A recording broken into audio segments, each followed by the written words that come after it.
Shalom, bab 45 dari buku Kerinduan Segala Zaman. Berjudul Membayangkan Salib. Mengisahkan momen krusial di daerah Kaisarea Filipi ketika Yesus menyingkapkan penderitaan, kematian, dan kebangkitannya yang semakin dekat kepada para murid. Bab ini menjadi titik balik penting dalam persiapan mental para murid untuk menghadapi kenyataan salib. Berikut adalah ringkasan poin-poin penting dari bab ini.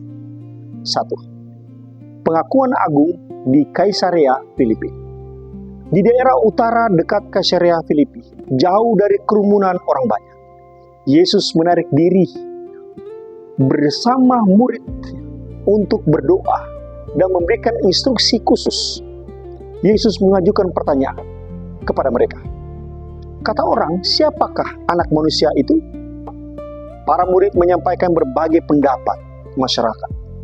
Beberapa mengira dia adalah Yohanes Pembaptis, Elia, Yeremia, atau salah seorang nabi yang bangkit kembali.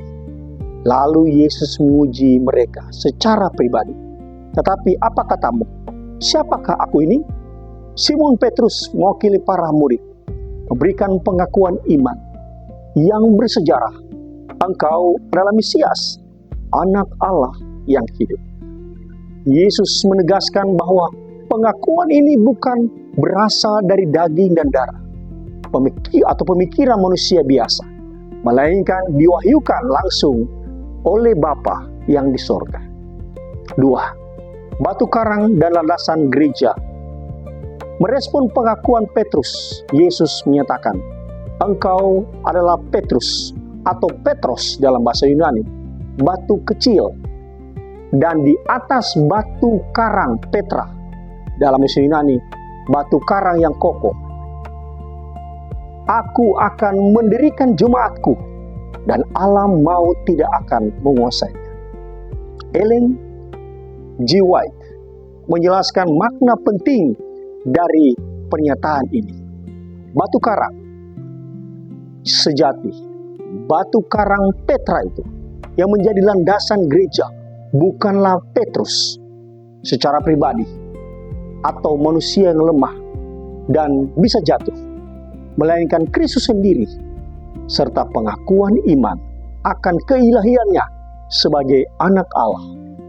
Otoritas kunci kerajaan sorga yang diberikan adalah firman dan Injil Kristus yang memiliki kuasa untuk membuka jalan keselamatan bagi manusia. Pemberitahuan pertama tentang salib, bagian yang ketiga.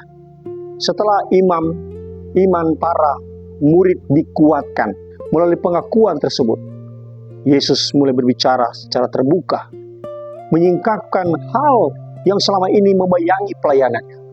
Dia memberitahukan bahwa dia harus ke Yerusalem untuk menanggung banyak penderitaan dari pihak tua-tua, imam-imam kepala, dan ahli-ahli Taurat, lalu dibunuh, tapi akan dibangkitkan pada hari yang ketiga. Berita ini menjadi pukulan hebat bagi para murid.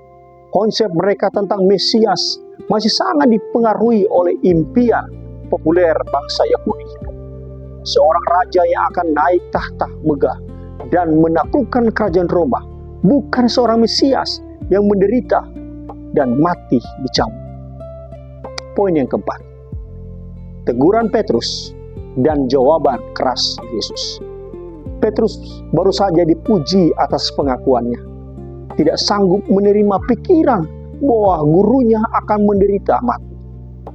Dengan emosional, dia menarik Yesus ke samping dan menegurnya, bebaskan engkau ya Tuhan. Hal itu sekali-kali tidak akan terjadi atas engkau. Yesus berpaling dan memberikan teguran yang sangat keras kepada Petrus.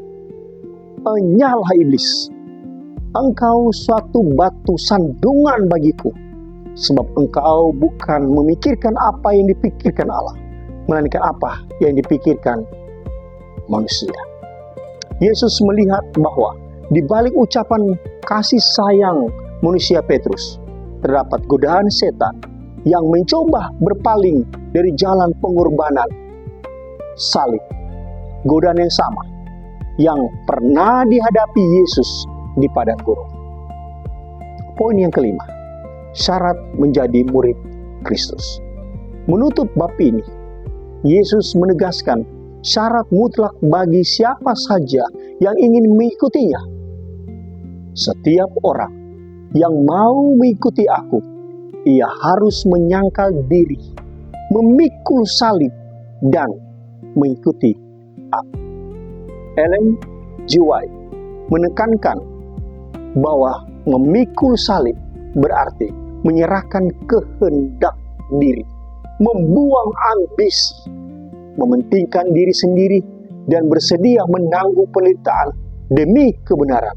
Salib berdiri di persimpangan jalan. Setiap pengikut Kristus, kehidupan yang mencoba menyelamatkan diri dari pengorbanan pada akhirnya akan kehilangan kehidupan kekal. Tetapi kehidupan mereka yang menyerahkan hidupnya demi Kristus akan memperoleh kehidupan sejati. Inti pesan bab ini. Bab ini mengajarkan bahwa penderitaan dan salib adalah bagian tak terpisahkan dari misi Kristus dan kehidupan para pengikutnya. Ellen G. White mengingatkan bahwa kebenaran kerajaan Allah tidak dapat dibangun di atas impian kejayaan duniawi, melainkan di atas pengorbanan, penyangkalan diri, dan iman yang teguh kepada Kristus, Sang Batu Karang yang sejati. Tuhan Yesus memberkati.